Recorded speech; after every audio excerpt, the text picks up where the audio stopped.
one highlight from last year for boxing fans was also a fight outside of Matchroom, which was the Billy Joe Saunders fight. I mean, that was a great performance. Great performance. What are the chances of seeing him feature against one of your boys? Well, again, you know, you're always going to have this problem within boxing of who you're with and whether or not a deal can be done. I have to say, Billy Joe Saunders really impressed me in his last fight. He boxed brilliantly well. I'd love to see him in with Jacobs. You know, obviously, I think that's a big fight. It would be a lovely fight. But sometimes, you have to understand everyone's own personal business situation. Frank Warren has Billy Joe Saunders under contract. While he's under contract to him, it's going to be a very difficult deal to do. Also, Frank obviously has a contract with BT, and we are exclusive to Sky. And this may happen, this may weigh one of the things that thwarts the Tyson Fury fight. If Tyson Fury signs with Frank Warren, the chances of Fury Joshua have gone half as good as they were before, because there's obviously personalities and people to bring in, and each side's got to have a responsibility to look after their own boxer and their own business. I understand that.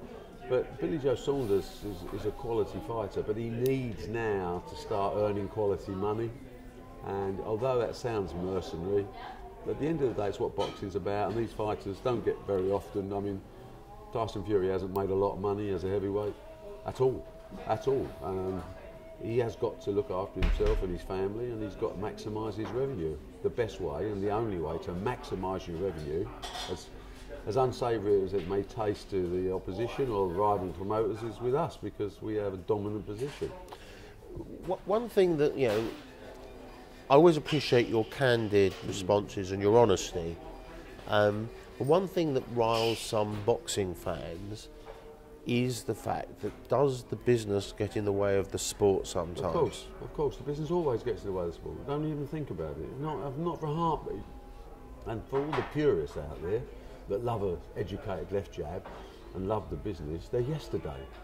My responsibility, our responsibility, is to maximise the earnings of the people under our control, to give them the opportunity to make sure they know they get paid, they know they're dealing with people with integrity. But at the same time, we don't do things just for the boxing business.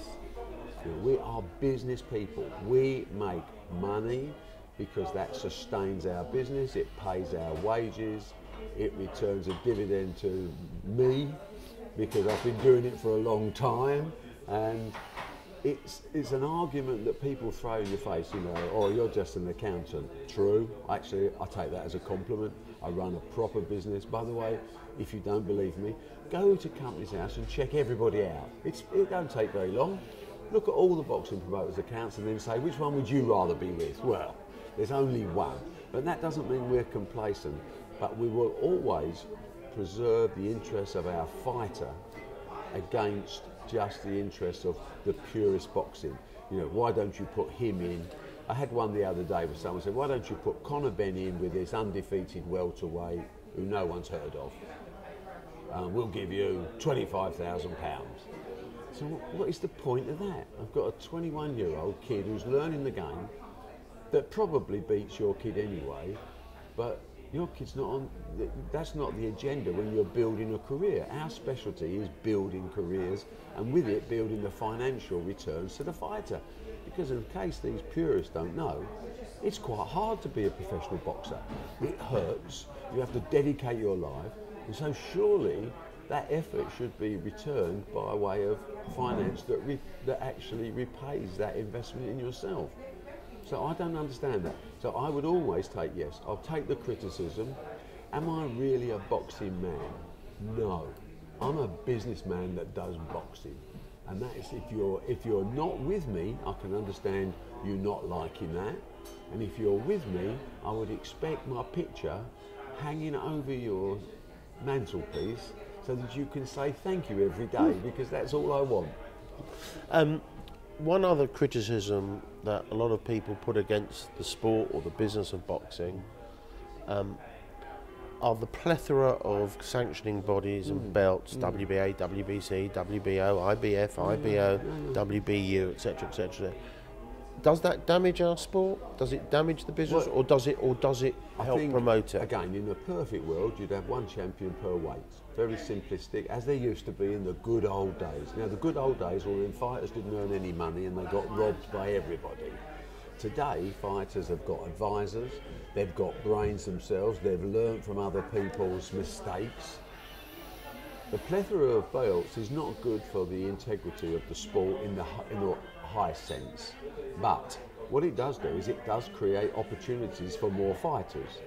In the old days when there was one belt, a lot of great fighters never got an opportunity to fight for that belt because they were great fighters. Rocky Marciano's record was full of people that he picked rather than take on the best of the best.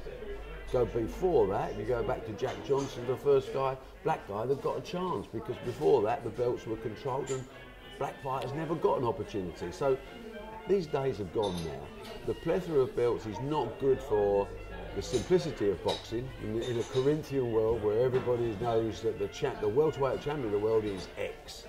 It's a rarity now if that ever happens, but don't close your eyes to the fact that that means the door is open to give other fighters chances to become champions with different belts that have different significance. At the end of the day, the belt itself doesn't really matter.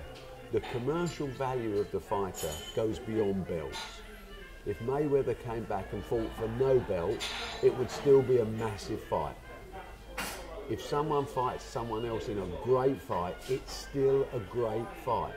If it achieves TV ratings and it sells tickets, the belt is secondary.